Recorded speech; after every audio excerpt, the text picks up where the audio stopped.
Okay, we are back. Now, all right, I want you to tell. Now, you've told it. I know you've told it. I love doing this show. I don't do it often, especially when I have nothing to sell. Of course. It's terrible. But you always, in the 40 years that I know you, God. you always listened. The other show hosts, whether it was Merv or Les, I mean, they never looked at you. They never listened. They were always very busy with, get the cotton candy later, you know. They're always talking to somebody off camera. You always were a mensch, a gentleman. Well, thank you. I mean, really. If I don't listen to you, I don't know what we're talking about. You got to listen. Anyway, thank you. I know you've told the story before, the Cary Grant story. I did that on the last show. Who cares? Tell the Cary Grant story. Oh, yeah. All right, but you know it. All right, folks, when I left the Sid Caesar show, well, not actually left, I was kind of fired, but sort of fired. Anyway, I came out to Hollywood to write a movie. I was at Universal Studios, working with a guy called Marvin Schwartz. I trusted him. Anyway, across the street, I saw, there was another bungalow. We were working in a bungalow, and on the top of the bungalow it said Grant Art. I said, what does that mean? What the hell is Grant Art? He said, well, that's Cary Grant's company. Grant Art. I said, well, does Cary Grant ever come to that bungalow? He said, yeah, sure. I said, sure. You're kidding. He said, no, he'll be here in about 10 minutes. He comes every day for lunch. He'll be here about 10 to 12. He shows up. It's about 11:45. He'll be here. I said, Cary Grant, I mean, I'm going to see him in person. Yes, Cary Grant will be here. So I waited by the drapes. And sure enough, a guy in a double-breasted suit with a little yellow boutonniere walks down. He leaves this. The guy jumps up the steps 2 at a time, bounds through the door. I said, it looked like Cary Grant. He said, it was Cary Grant. I said, holy mackerel, Cary Grant. He's about 60 yards away from me. Cary Grant. I grew up in Brooklyn. Cary Grant. Oh, my God, I think I'm going to faint. He said, hey, we see him every day. I said, but I don't. My, Cary Grant. Cary Grant. So anyway, I waited. He said, he'll be coming out to lunch soon. I said, he's coming out to lunch soon. We're going to see him. See, there, about 10 minutes later, he bounds down the steps. I said, oh, my God, it's Cary Grant. It's Cary Grant. So he said, come on, let's go to lunch. So we walk down the path, and I somehow take another road, and I hear behind me, Mel Brooks. I turn around, it's Cary Grant. I bought every single one of your albums. You've made me poor, blah. I said, oh, my God, he's talking to me. Cary Grant is actually talking to me. I said, Marvin, what should I do? He said, talk back to him. But all right. I said, hello, Cary Grant. I called him by one name, Cary Grant. Cary Grant. I figured that was his name. Cary Grant. I didn't know him well enough to call him Mr. Grant or Cary. I called him Cary Grant. I said, hiya, Cary Grant. You look good, Cary Grant. Are you really Cary Grant? And he said, come on, what are you doing? I said, well, I'm going into the lunchroom there. He said, oh, the commissary, yeah, come with me, Bart, I'll buy you lunch. Oh, my God, Cary Grant is going to buy me lunch. Oh, so I went in, and I sat next to him, and he had a hard-boiled egg. That's all he had. I don't know why. And I had a tuna fish sandwiches on whole wheat with a slice of tomato. No mayo, hold the mayo. Cool. And I ate the sandwich, and then we left together, and he said, walking down the path, he said, what's your favorite color? I said, blue. He said, yellow. I said, yellow is yours, blue is mine. What's your favorite car? I said, a Buick. He said, a Rolls Royce. I said, that's nice. And we talked like that, you know. Me saying Buick, he saying Rolls Royce. It was a very interesting conversation. He went to Grant Art, I went to Schwartz. I thought that was it. The next day, about 11:45, we got a call. Is Mel Brooks there? Yes. It's Cary Grant. Would you like to go to lunch? Sure, Cary. All right. Holy mackerel, Cary Grant. All right, I comb my hair. I brush my teeth with my finger. Very nervous. Cary Grant, we go in again. He has a hard-boiled egg. I don't say nothing. I have a corned beef sandwich with mustard on rye. Okay, one of the few out there that ate it that way. The rest had it with mayonnaise on white.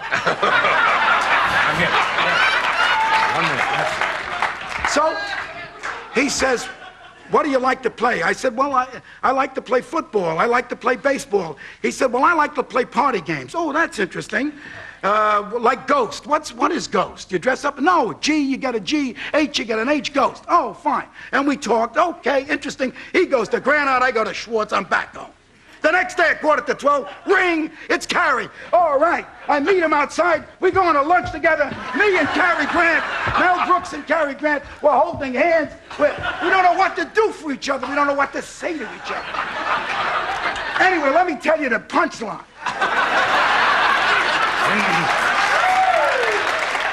Comes Friday, the phone rings, it's Cary Grant. I said, I'm not in.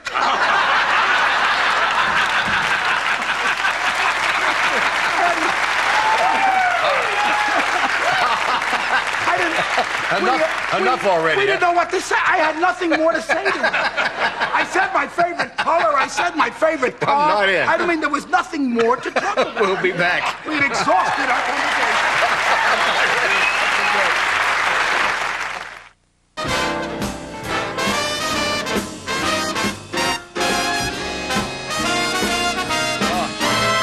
Okay, we talked about Tony Bennett.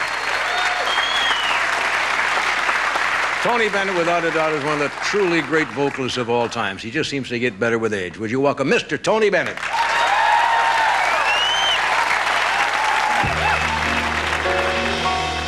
Cathedral bells were tolling, and our hearts sang on. Was it the spell of Paris or the April dawn? Who knows if we shall meet again?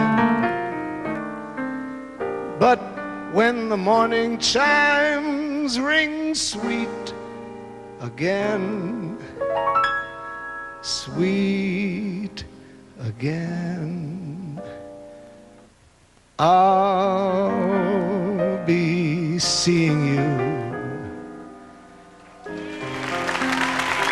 in all the old familiar places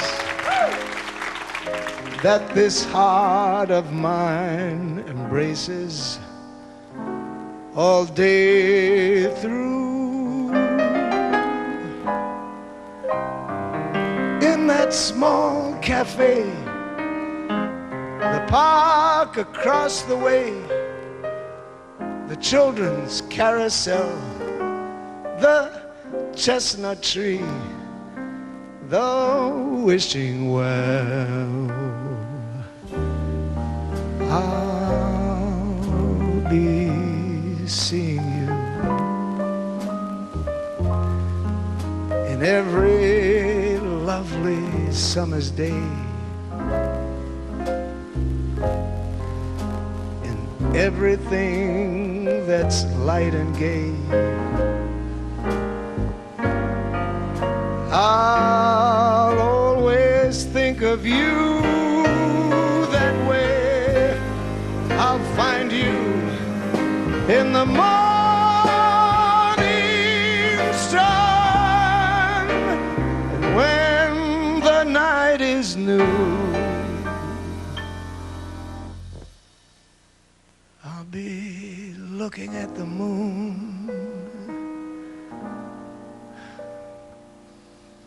But I'll be seeing you.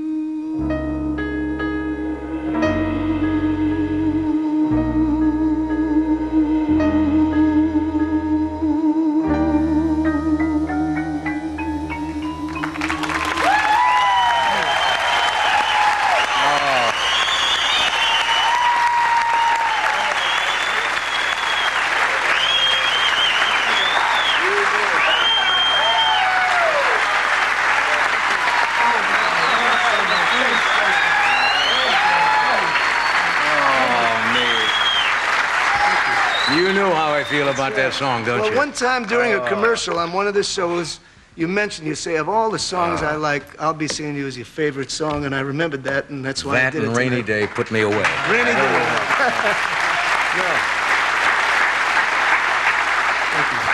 Now, folks, from October 1, 1962, standing on a wonderful set over there. Go in close. Look at the marvelous money we spent for this set here. Looks like the bottom of a barrel we put up there for you to stand on. It's not where you start, it's where you finish. Isn't it? Ain't that a fact? Ain't that a fact?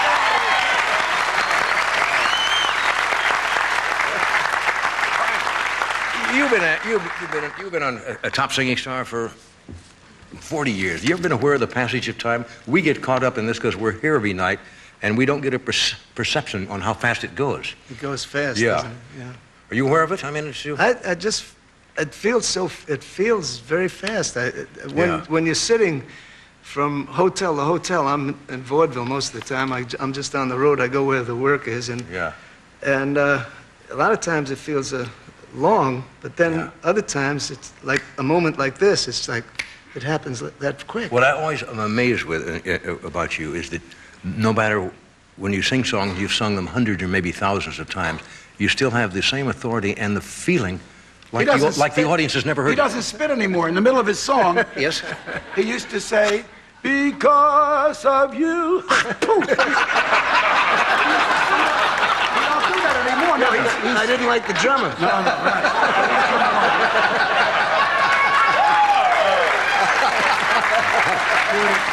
I'll give the compliments and he'll take them away from you. But see, when you're on the road, like a lot of singers, they have nothing else to do. They sit or watch ball game. You paint. Oh, I do. Because you paint well. And I just want Under to have your this real name, right? little gift, if I may. Oh, it's all wrapped up. Gosh, look at this. It's like a Charlie Chaplin here. Wait a minute. Oh, here it is. Okay. I'd like you to have that.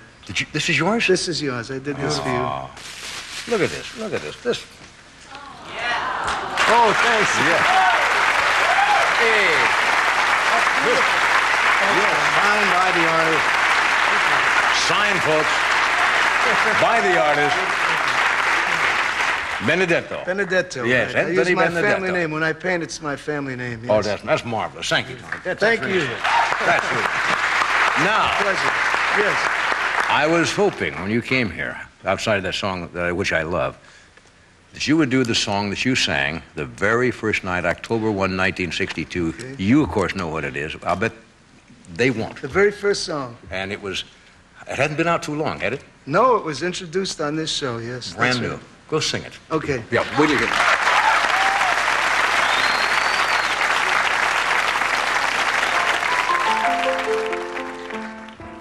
I left my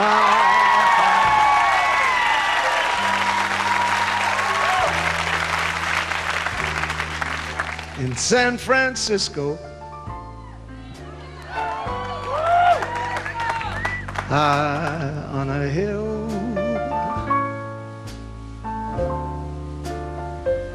It calls to me.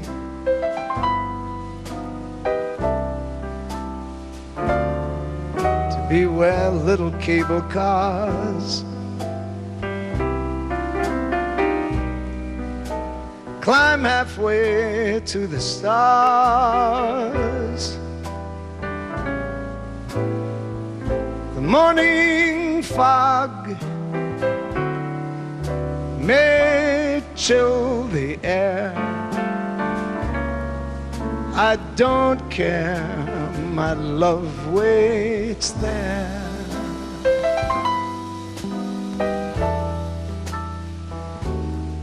In San Francisco,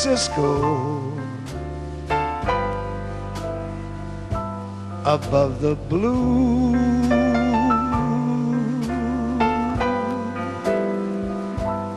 and windy sea.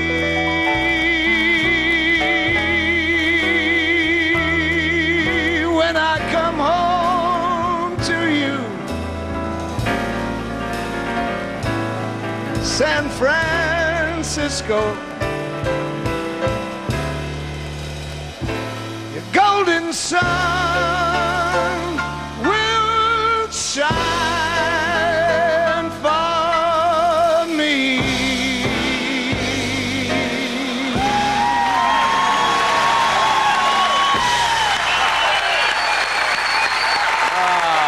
Yes.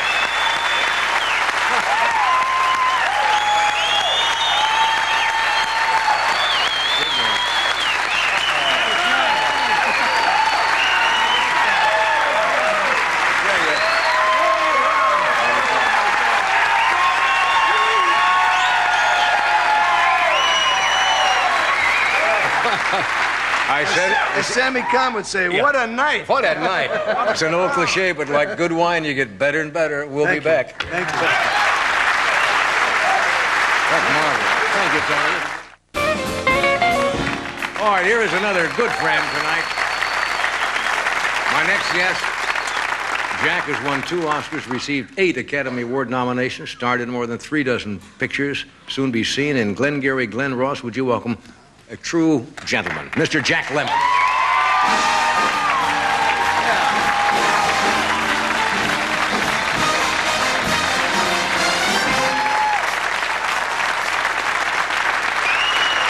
Fun night tonight. What a good show. This is reminiscing time all over the place tonight. You and I go back a long ways in the early years before either one of us had done anything in our career. But kids, do you remember the first afternoon? Just very briefly, I've got it. I think so. Because I've been thinking a lot about it now, you know, now at this point and coming on in the last week, which really is such a privilege and everything, but I think it was around 1950 or 51. Okay. And we were a couple of kids with very fast tongues. Because I could go 20 minutes on hello, and you beat me. I know that. Anyhow, I don't know how we got introduced, but we did, and we were hitting it off and yapping and talking, and I was doing a little show at the Little Theater next to Sardi's on 44th. And I said, what are you doing about an hour from now when I'm through? And you said, nothing. I said, well, let's meet. We went to the Astor Hotel. That's it. The Astor, Famous the Astor old bar. Astor Hotel was still there. And we sat at that bar until sunset, having a couple of beers and talking about everything. True. But the reason I remember it, John, saying this is the God's truth, I had as much ego and hope and fear and insecurities as any other young actor, because neither of us had done anything yet. We were just hoping. But afterwards, I would remember as I was going back to my little closet that I called an apartment, I said to myself, I don't know what's going to happen to me. I really don't. I know what I hope. But I do know one thing. That son of a gun that I spent the afternoon with is going to be one big, big star. You're kidding. You're kidding. Absolutely true. And the thing is, really, I just, to realize... See how perceptive you are. I went back in my room and says, that guy's never going to make it. Well, I knew... I could not resist. I That was knew you were too gonna well make set it. up. I mean, if I was do what you willing have to do, right? If I was going to spend 3 hours with you, there's no way you weren't going to make it. You just came back from someplace I have always wanted to go, the Galapagos Islands off the coast of Ecuador. It was the right? most wonderful trip, the Galapagos Islands. And Ecuador itself is just gorgeous. Right. I mean, there's a lot of problems. It's a third world country and everything, but my God, it Why is the so Galapagos? beautiful. Outside nature? Well, yeah, It's because... Galapagos. No, it's not. It's the Galapagos. It's like the Galapagos? Well, I don't know. Billy Wilder says if it's Galapagos, then polo ponies is Peloponnese. That's right. Anyway, it is really... An old Jew says it's the Galapagos. Give me a break. I've never had an experience like it. Felicia and I wanted to go, you know, because we had heard about the behavior of the animals. Of course, it's where Darwin came up with the origin of the species and the survival of the fittest. They have animals, do they not, that are only indigenous to those islands? Each island. Yeah. They're different, and we would just sail from island to island. But there is no fear in any of the insects, the birds, or the animals. They do not fear man. They are born tame in the pure sense. Right. Because man has never gone there to hurt them, or to eat them, or harm them, or shoot them, or all those other things that we tend to do. Right. And as a result, you can approach a bird. Who ever heard of brushing off butterflies? They land all over you. But the greatest fun is the seals. Now, I go in, the first time I was snorkeling, I put the mask on and the snorkel, and I'm in the water. I look down, and a sea lion, I meant sea lion, not seals. Yeah. A sea lion came up and kissed me on the mouth. Just like, honest to God, that's the He truth. knew something. Yes, They know. They know. Called the They lonesome... know who they can kiss. Called the wanna talk lonesome about a fan. Galapagos Islands, yeah. So there's absolutely no fear at all. No, absolutely no fear at all. And then, and they'd like you to they play games with you. He'd go down, he'd pick something up, come up and show you, and then drop it. And just before it would hit the bottom, he'd go down and swoop it up and come back up and say, see? I've never heard of animals. And then try to get you to do it. Did it 5 times in a row, trying to get us to do what he was doing. I'm going to make that trip sometime. You know? Then But you it's went, did you gorgeous, not, to the Amazon? Yeah. Now you go from the sublime to the god-awful, in a way. It's... Is it the Amazon or Amazon? Well, it's Amazonia. No, it's That's Amazon. Amazon. I give you that. I Thank give you. that. He gives Okay. us that. I give Okay. it. Anyway, where we went, it really, unfortunately, it's become a wasteland, or is becoming a wasteland. It looks like a whole truckload of California developers got there You're before we joking. did. You know, it's being ruined. Just That's wasted terrible. between lumber and oil and everything else, and it's a crime. You know, and here we have a guide trying to make everything fine, and we're going through the Amazon jungle and the rainforest and everything, and nothing. And we're going through it, and you see it, and you look at it, and so forth. We all stopped. He said, "There's a monkey." In other words, Where? He says, "There." No shit, I didn't see a monkey. There's invisible monkeys Yeah. and a couple of birds or something. A mile away, a bird would take off like a black dot. He says, "It's a parrot." I mean, because so much development, that's now Yeah, novel to go down there? It's a Well, shame. kind of sad. It not only are we destroying what God created that you cannot recreate, you can only try to save. But just briefly, I'll get off this sort of subject, but I want everybody to know one thing. Over 50%, that's a conservative estimate, of all of the life-saving drugs that we use came from the plants. They were synthesized from the plants and everything. But less than 5% of that rainforest has been studied, and we're leveling it. We could have gone right over AIDS or a cure. Yeah. I mean, that's not far-fetched. Yeah. That could have been already just cleaned right on out of there. It's a shame. Should not happen. Anyway, it's a pity. You lost your camera here in the Amazon also. Oh, God, yeah. I dropped my camera in the salt water. That was... But then somebody brought me another one from Should have New taken the York. seal with you from the Galapagos. Could have gone down and brought him back up. We'll be right back.